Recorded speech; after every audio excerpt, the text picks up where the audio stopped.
Okay, so one thing that I found that might be nice to kind of visualize what CNN is doing is this visualizer right here. And I just update my lecture. So if you go to the link in my website, the new lecture also contains the link to that particular website. Okay, if you download it from last week, you won't have this page right here, so visualization. Let me just show you real quick what CNN is doing. So I like this one, because if I were to put this cup of coffee into the CNN architecture, what I want in the end is the model to say that this is coffee, or it's actually saying espresso, which is okay, right? But remember that an image has 3 colors. So usually it has channel, like red, green, and blue channel. Okay, and each of the channel will have pretty much the same picture, but it has different information per color. So, and you can kind of see that in the red channel, when you go through the CNN, which is the kernel that kind of convolutes, like in each region of the picture, similar to how our visual context is analyzing the picture, you can see that it's actually looking at different things. This is the first layer, but then you have an option of go through many layers in CNN. And as you can see that the kind of like the shape of your coffee is kind of changing a little bit, like little by little. And you can see that it gets more abstract as you go from left to right. So that's how our brain is actually visualizing image. Like we do things in abstract way without knowing that we're doing something like this. Okay, and like the coffee part actually go into something that looks, I guess, kind of like a coffee, but it's in a more abstract way. And in the end, what it's doing is that it's compressing everything called flatten into into here. Okay, so if you have a chance, okay, feel free to kind of look through this one. Like I think it's really nice. Like it shows you like different things, like how activation is doing, and it even show you the max pooling layer, like how is it doing with the max pooling. It's kind of nice. And then I think I found the way that it's doing the flatten, but I don't remember how it clicks in here. Oh, like this, okay? Like all of this go into the flatten layer, and then goes back into probability, like softmax, and then go back into probability density. So that's kind of like the whole thing that I was showing you last week with the code, but I thought I would kind of mention this link because it's always nicer to do some like visualization stuff, okay? All right, so let me show you real quick the kind of like the progression of how we analyze image in AI, okay? So starting with the very first famous model that actually works is called Learned 5. So this one in 1998. And this one actually showed that you can use this one to do handwritten image called the MNIST data that we did last time, okay? And these are the architecture, okay? So I won't go into the detail, but I just want you to get the feeling of, like as we progress through the years, the models actually get more and more complicated too, okay? So this one has, convolution, right? About 3 convolution layers, okay? And the way that we, evaluate the model's performance is through what is called the ILSVRC competition. So this is called the ImageNet Large-Scale Visual Recognition Challenge. It's been run for 8 years. So nowadays, there's no more of this because the model has gotten too good, so there's no point in competing anymore. But before, actually, through this competition, we see the evolution of the model throughout the years, okay? And the data is that we have 15 million images, and the model is asked to categorize these images, among 22,000 categories. And these are the example of the images, okay, that are used, and each of them are labeled by human. So it's a lot of work to do all of this, okay? All right, so the results, I just want you to see that the progression through the years. What you're seeing is actually the classification error. So the lower, the better, all right? And these are the winner, the performance of the winner throughout the years, okay? And as you can see, that as we move on from 2010 to 2017, the error actually reducing quite a lot, like significantly, right?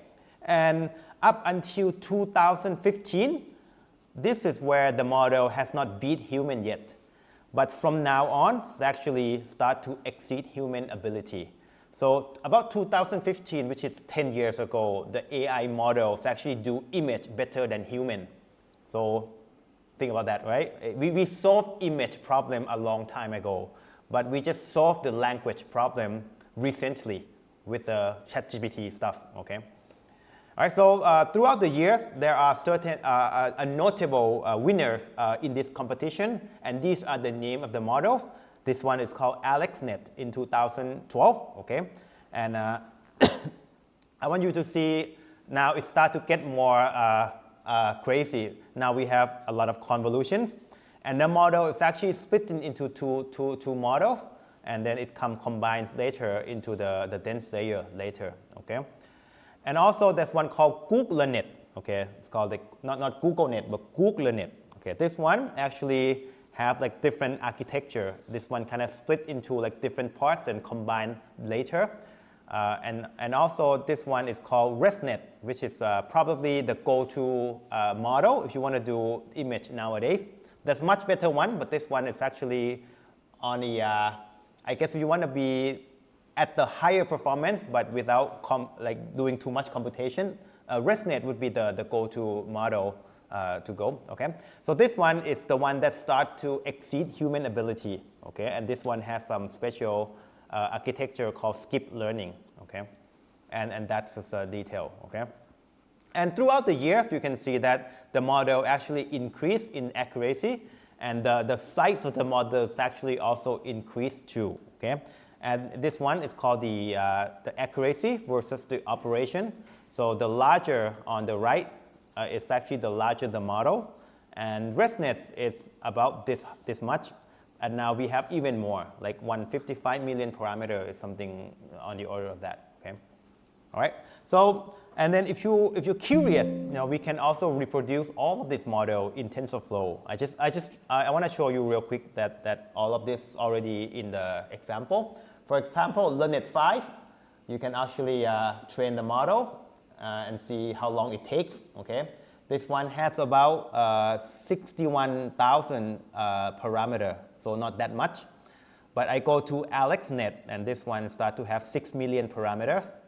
And VGG, I think this one should be larger, I suppose. I don't remember the number. But this one, actually, this one's not that bad, 2 million. And Inception model, okay.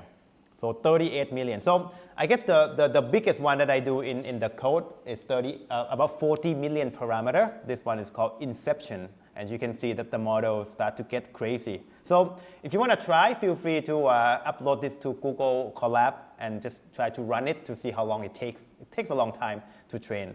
But if you finish it, then hopefully the performance gain is worth it. So right now, I only train for 5 epochs, and then it already takes a long time. So something like that, okay? And then if you want to see the current state of the art, that would be the place to go to. So let me show you real quick, what do we have at the moment, okay, in terms of the image, okay? This one.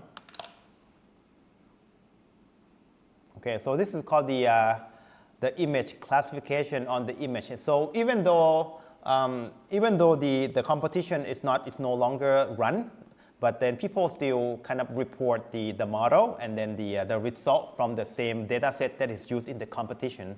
And right now, like if you want to be like the very, very top of the performance chart, you're going to go to this one, Coca. I don't even know what that is. But this is the one that you want to do, something like that. So this one gets updated all the time. Like I looked at this one last year, and the model is different, right? So right now it's this one. And I would imagine that the number of parameters should be quite huge too. So let's check it out, okay? So if you want to use this Coca model, then the number of parameters is 20, it's 2,000 million parameter. So that's a lot, right? And as you can imagine that, I guess to a certain point, the performance gain might not be worth the computational cost. So that's something that you can evaluate from this chart right here. Okay, so yeah, so I just want to mention that like the image problem still current.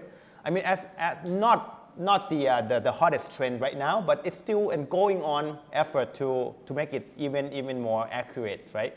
So I mean, The best one right now we have is 91%, so there are surely is going to be room for improvement in the future. So yeah, why not come check it out, from time to time to see the human evolution, the human progression of how we solve the image problem, okay? All right, and with that, I'd like to conclude my very, very short introduction to the CNN, okay?